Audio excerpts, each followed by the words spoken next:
देश के पहले आर्मी चीफ केएम करियप्पा का प्लान अगर होता कामयाब तो घर घर से निकलता जवान।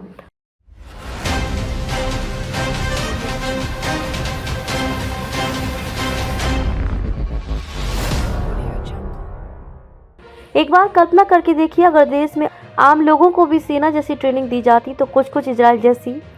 सिर्फ वो ही नहीं जो सेना में शामिल होना चाहते, बल्कि स्कूल कॉलेज में पढ़ने वाले स्टूडेंट्स, पास की दुकान पर सामान बेचने वाले भैया, टीचर, डॉक्टर, सबको ही खास ट्रेनिंग मिलती। अगर ऐसा होता तो पक्का आज भारत की युवा तस्वीर में और 4 चांद लग जाते। ये सपना था आज़ाद भारत के पहले आर्मी चीफ का। फील्ड मार्शल केएम करियप्पा ने यह ख्वाब 77 साल पहले देखा था। इसके लिए खास योजना भी बनाई थी। आज पूरा देश 77वां सेना दिवस मना रहा है।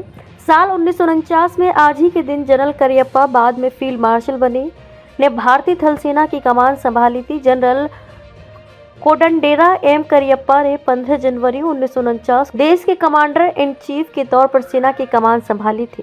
इस तरह देश को अपना पहला भारतीय आर्मी चीफ मिला था। इससे पहले general sir Francis Robert Roy butcher के हाथों में भारतीय थल सेना की कमान थी। तभी से पूरा देश इस दिन को खास जोश के साथ मनाता है। कमांडर इन चीफ का पद संभालते ही करियप्पा ने कई नई पहल की। जनरल करियप्पा का कहना था, सेना लोगों की सेवा के लिए है और इसका मकसद देश के लोकतंत्र और स्वतंत्रता को बचाए रखना है। उन्होंने अपने पहले ही आदेश में ये साफ कर दिया था कि भारत की सेना को कैसी भूमिका निभानी है, मगर उनका एक ख्वाब था जो अधूरा ही रह गया। देश के पहले आर्मी चीफ का वो सपना अगर पूरा हो जाता तो आज शायद भारत के हर घर में सिपाही होता। क्या था वो सपना? जनरल करियप्पा के शुरुआती फैसलों में एक बेहद खास निर्णय भी था। पदभार संभालते ही उन्होंने एक प्रस्ताव रखा। इसके मुताबिक सिर्फ सेना में शामिल होने वाले जवानों को ही नहीं, बल्कि देश के प्रत्येक नागरिक को सेना की ट्रेनिंग दी जानी चाहिए।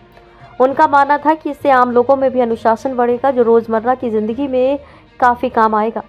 सेना प्रमुख का प्रस्ताव, इस खास स्कीम के तहत लोकल पुलिस से संपर्क करके कई परेड ग्राउंड चुने गए थे। इन मैदानों पर 18 से 35 साल के वॉलंटियर्स को सेना हफ्ते में एक बार ट्रेनिंग देगी। प्रस्ताव के मुताबिक ये लोग 15 से 20 लोगों के छोटे छोटे ग्रुप्स में जुटेंगे। इन लोगों की रिपोर्टिंग एक गैर कमीशन अधिकारी एनसीओ के पास होगी। ऐसे 4 ग्रुप्स का नियंत्रण जूनियर कमीशन ऑफिसर जेसीओ के पास होगा। इन सभी ग्रुप्स पर एक अधिकारी होगा। सेना के जवानों जैसी ट्रेनिंग प्रस्ताव में कहा गया था कि हर एक समूह को 10-10 मिनट की आसान फिजिकल ट्रेनिंग कराई जाएगी। इसके साथ बिना राइफल के 20 मिनट की स्क्वाड ट्रेनिंग होगी। इस दौरान बिना राइफल के सेना की तरह मार्च कराने की ट्रेनिंग दी जाएगी।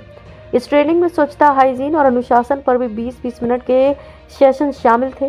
प्रत्येक वॉलंटियर्स को कुल 6 सेशन जरूर अटेंड करने थे। सरकार पर कोई खर्च का बोझ नहीं। देश के पहले कमांडर इन चीफ इस बात से भी अच्छी तरह वाकिफ थे कि आज़ादी के तुरंत बाद देश पर किसी भी तरह का आर्थिक बोझ डालना सही नहीं है।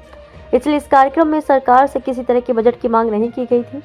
निर्देश साफ थे, इस कार्यक्रम में शामिल होने के बदले कोई पैसा नहीं मिलेगा, ना ही ट्रेनिंग के दौरान कुछ खाने पीने की व्यवस्था की जाएगी। सभी को अपना इंतजाम खुद ही करना होगा। वे जैसे चाहें वैसे कपड़े पहनकर इसमें शामिल हो सकते हैं।